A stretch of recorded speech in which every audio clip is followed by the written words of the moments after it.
una visión, yo diría, más que tecnológica, metodológica. Para los aspectos técnicos, después vienen los expertos que pueden desarrollar los aspectos más esenciales de la tecnología. Por mi lado, me interesa que hoy día analicemos un poco lo que es la ciberseguridad desde una perspectiva muy particular, que es entender por qué existen tantas brechas de seguridad. ¿Dónde está la falla? Siempre inicio las presentaciones hablando de Awareness Compliance, que es un proceso en el cual se toma conciencia de que existen estrategias que están al debe. Hoy día vamos a trabajar sobre una tecnología que se llama 802.1x, autenticación de puertos. Para que no sepan, esa tecnología lleva 20 años disponible y no se ha usado. ¿Por qué?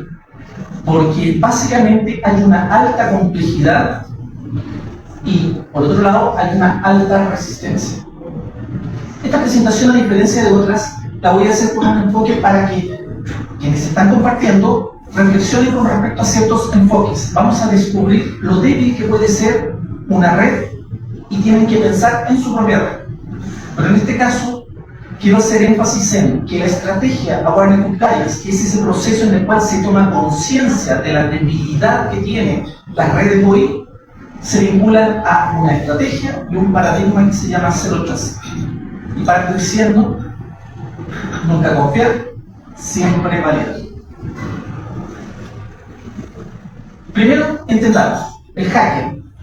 El hacker es un individuo que no tiene formación en general, no tiene método, solo tiene conocimiento y simplemente usa una estrategia adaptativa. Y ese es un concepto que quiero que recuerden, la adaptabilidad de un hacker. Cuando se hace un movimiento lateral, ¿cierto?, es porque se abre una brecha. Y el primer punto, sin darle demasiada vuelta, es entender cuándo nosotros hablamos de incidente, cuándo hablamos de crisis.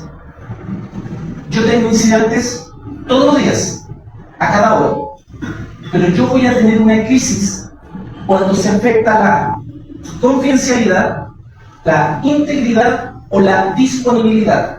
Y esa triada pido por favor que lo recuerden, porque el separar un incidente de una crisis es separar una situación que ocurre todos los días en la empresa de lo que significa para una empresa una situación gravísima. Más hoy está vinculada a la ley 2459.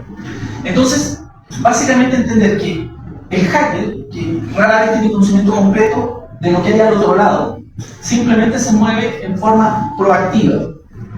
El movimiento lateral básicamente es que yo vulnero mi perímetro y básicamente lo que hago es empezar a avanzar en función de la disponibilidad de vulnerabilidades. Es una vulnerabilidad, una debilidad del sistema. En este movimiento lateral, ¿cierto?, lo que va a ocurrir esencialmente es que busco un destino.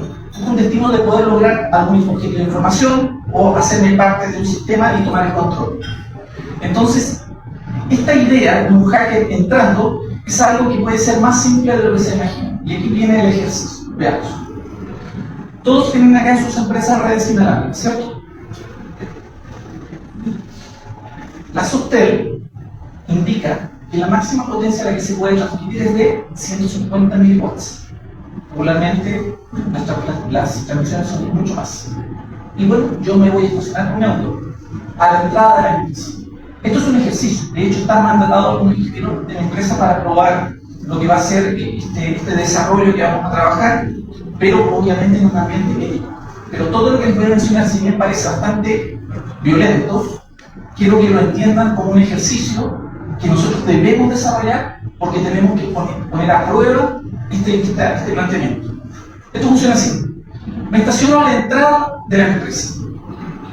Luego, saco mi computador, probablemente sea un Tori 7, ¿cierto?, y le enchufo por USB una GPU. Entonces, la GPU es un procesador gráfico para aumentar mi procesamiento. Ese procesamiento me va a permitir, escuchen muy bien, en 5 minutos trabajar con 14 millones de credenciales y más o menos me voy a pasar 2 horas tratando de levantar la red. Lo primero que hago es que tomo mi notebook, en un Kali Linux, ¿cierto?, e instalo, no voy a hablar de la aplicación, pero en general instalo una aplicación y paso ¿O no? La tengo bien. La tiene bien. Muy bien, muy bien. Pruébela. Paso mi antena a modo monitor y empiezo a buscar mi destino. Mi destino básicamente es detectar una red que esté fuera de rango y básicamente inicio el proceso de negociación. Toda la comunicación, no me he autenticado, toda la comunicación que tengo, le hago un DAP, lo dejo ahí. Luego mando una denegación de servicio asociada a desconexión y desconecto a todos los usuarios. Empiezan los procesos de negociación y mientras ellos están negociando, yo tomo esa información y también le hago un DAP. Ya tengo mi tarjeta gráfica, tengo mi aplicativo, tengo la información y empiezo la decodificación del hash. En menos de 5 minutos ya tengo 14 pruebas, 14 millones de pruebas, y si no, sigo con fuerza bruta. Lo concreto es que en un rato, probablemente, sin mucho esfuerzo, estoy dentro de la red inalámbrica. La pregunta es, si un usuario no autorizado entró en la red inalámbrica, ¿qué hace? Esa es la pregunta que yo dejo abierta. Entendamos por qué falla. Esta es un poco la teoría que explica por qué fallan las empresas en ciberseguridad. Yo no estoy hablando de iPhones. Cada día, en cada momento, a nivel del mundo y en Chile, hay una empresa que cae. Todas son febles. Y son febles por algo que no se ha entendido.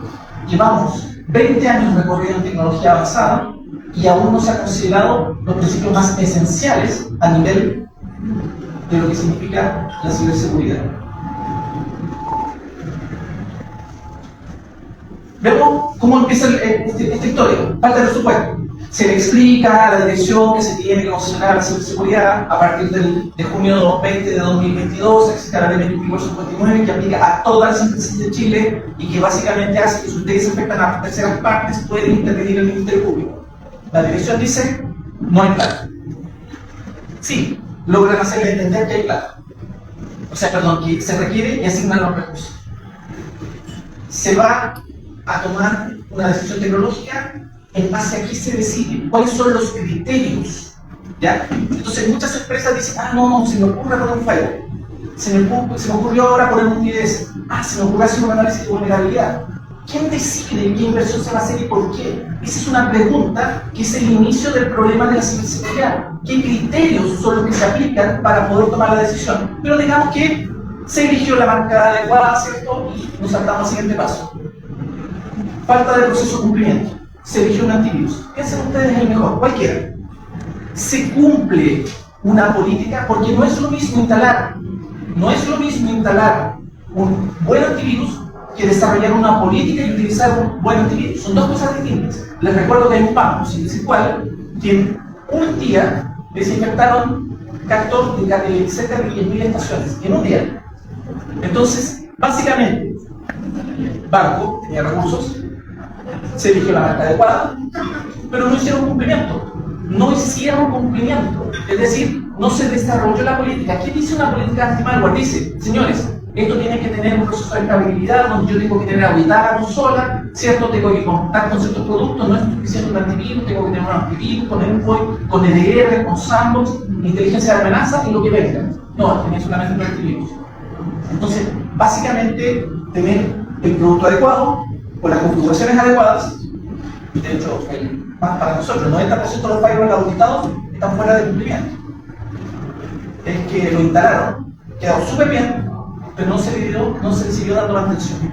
Bien, digamos que sí se hace cumplimiento, pero se cae mejora continua, se suben arriba de los laureles, ¿cierto? Y dicen, todo quedó perfecto, pero la mejora continua significa estar en un permanente proceso de refinamiento. ¿Ya? Ok, sí lo logra. ¿Qué aquí viene? La falta de sofisticación. Y al final del día, no voy a decir tampoco la empresa, 2 millones de dólares de inversión, los hackearon. Entonces, ¿dónde está el problema? Es que al final no están refinando los procesos a un nivel donde vayan a la par con la estrategia de los hackers. Los hackers en general no tienen método, pero siempre están en un proceso de permanente aprendizaje. Entonces yo necesito sofisticación. Muchas personas creen que porque se hace, no sé, los procesos de ethical phishing, de ethical hacking se garantiza algo. se pueden pasar todo el año haciendo hacking, igual lo van a hackear, por una razón muy simple. Existen demasiados lugares de brecha, y ese es el problema. Entonces, al final, ¿qué termina siendo afectado? Por sobre todo se afectan nubes públicas. Las redes locales también tienen bastantes consideraciones desde el punto de vista de los ataques. Pero lo importante es entender, los hackers y los ataques están permanentemente desarrollándose, y lo único que yo no puedo permitir en mi red es entrar en una crisis. Si yo entro en una crisis, ¿qué tengo que tener? Desarrollado mi comité de crisis, entender cómo funcionan las estrategias para abrir un playbook, desarrollar todo el protocolo, quién se va a hacer cargo, cómo se va a hacer la coordinación, X. Las consecuencias de no hacer esto también. Ahí está.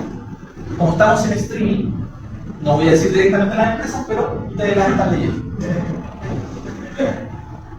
Son empresas de tecnología, bueno, o sea, se dan el gusto de decir que venden ciberseguridad. También lo hackean. Entonces, ahí tenemos un problema. Pero la pregunta de fondo, porque esta lámina en otras exposiciones la he hecho, pero la pregunta es la siguiente. ¿Qué tiene en común todo esto? Esto tiene un denominador común. A ver, ¿quién lo piensa? ¿Qué puede ser lo que tiene un denominador común? Y la respuesta es muy simple. Detrás de todas estas empresas hay una marca famosa a la cual le falló la tecnología. ¿Sí?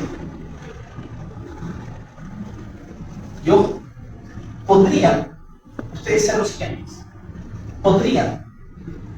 dejen ya de lado el tema de, no, es que debido al riesgo residual yo no puedo garantizar al 100%. Señores, se debe garantizar al 100%. Fin. Ya dejen la excusa de, no, es que no puedo, se debe garantizar al 100%. Y por lo menos hoy la tecnología lo permite. De hecho, ha estado disponible 20 años. De hecho, no se ha aplicado por resistencia, por desconocimiento o por complejidad. Siempre estuvo disponible. Lo que pasa es que no se aplica simplemente porque no se conoce. Y vuelvo al concepto inicial, awareness compliance, concienciación. Primero sepan y luego ejecuten. Hagamos un análisis rápido porque siempre me interesan los aspectos conceptuales. Activo. Siempre hablen de activos, particularmente activos críticos. Datos, infraestructura, cualquier cosa.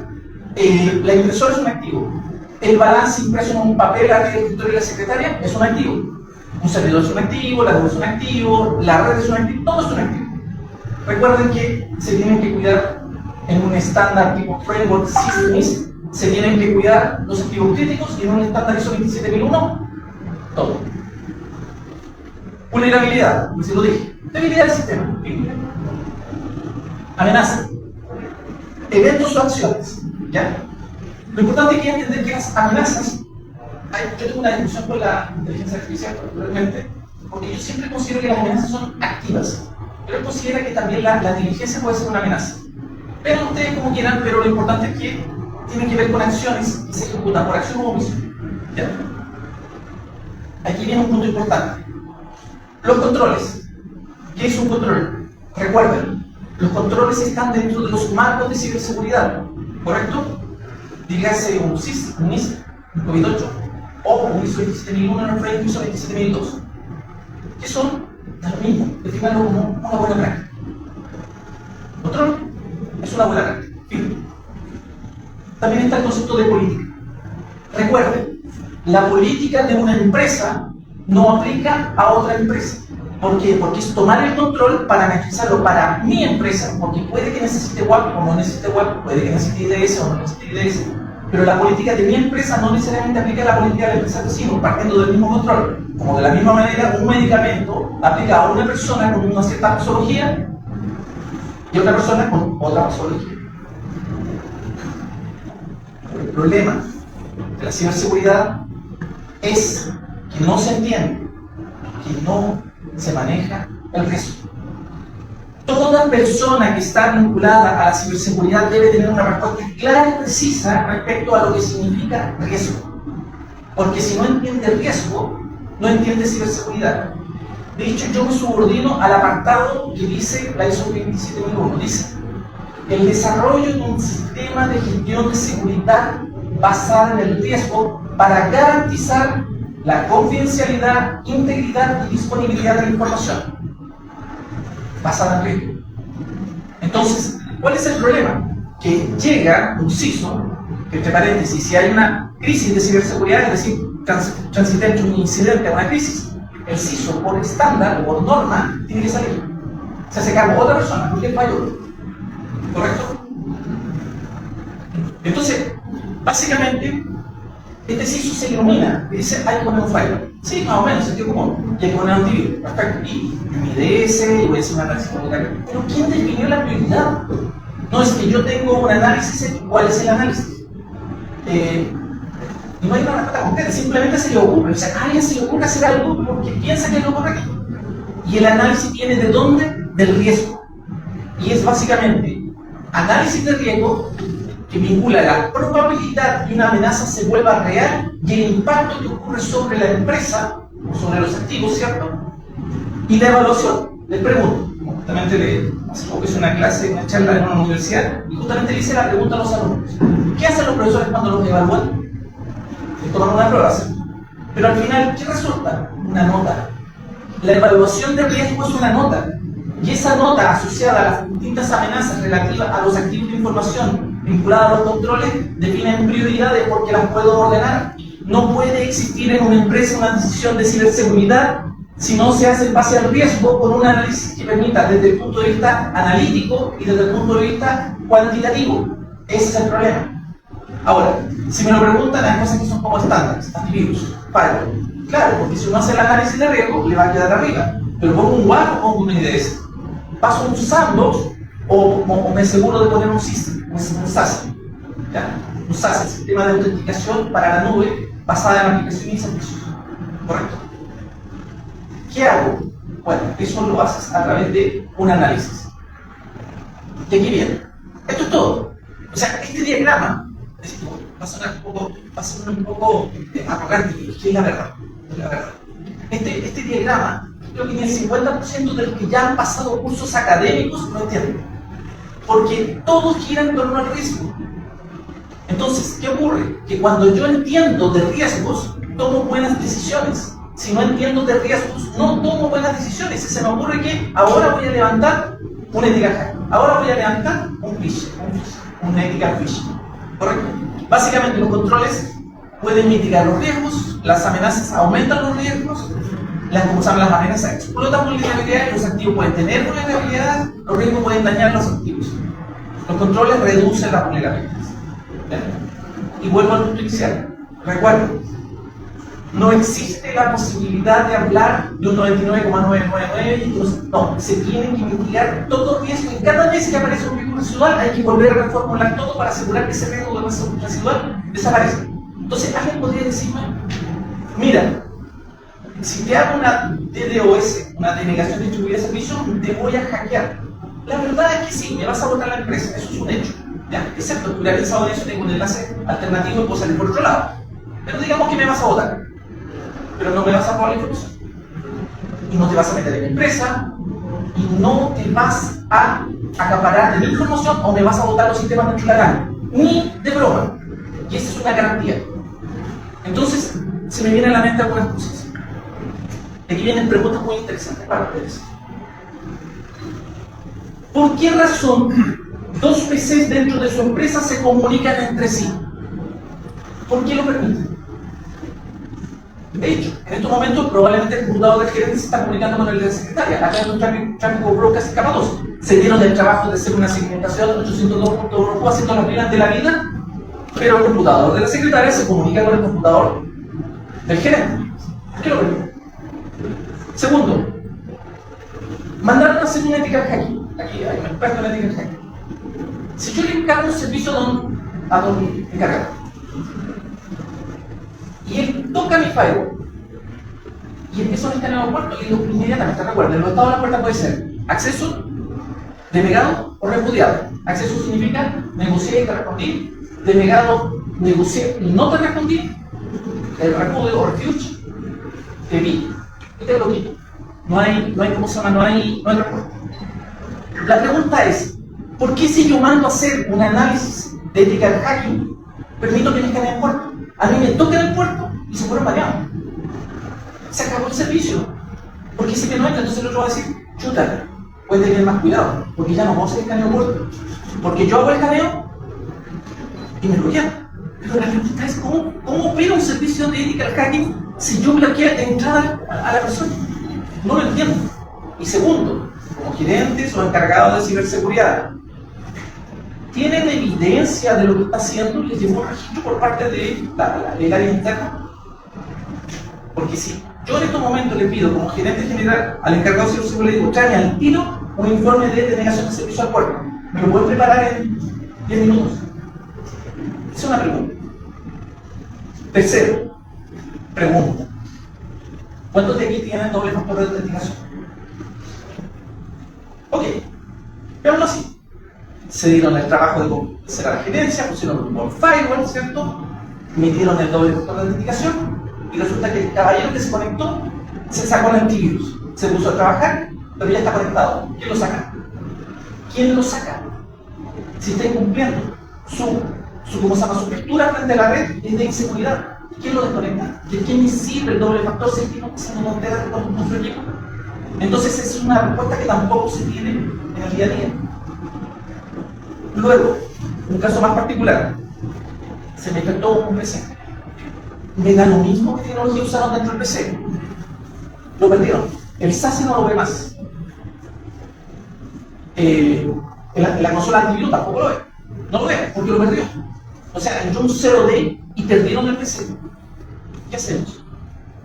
¿Qué hacemos? El equipo está perdido y no solamente está controlado, sino que se está propagando por la capa 2. ¿Qué hacemos? Entonces, una idea fácil es, si yo sé que estoy infectado con un ransomware de la vida, voy a mandar a pagar los servidores. Mejor, no corramos riesgo.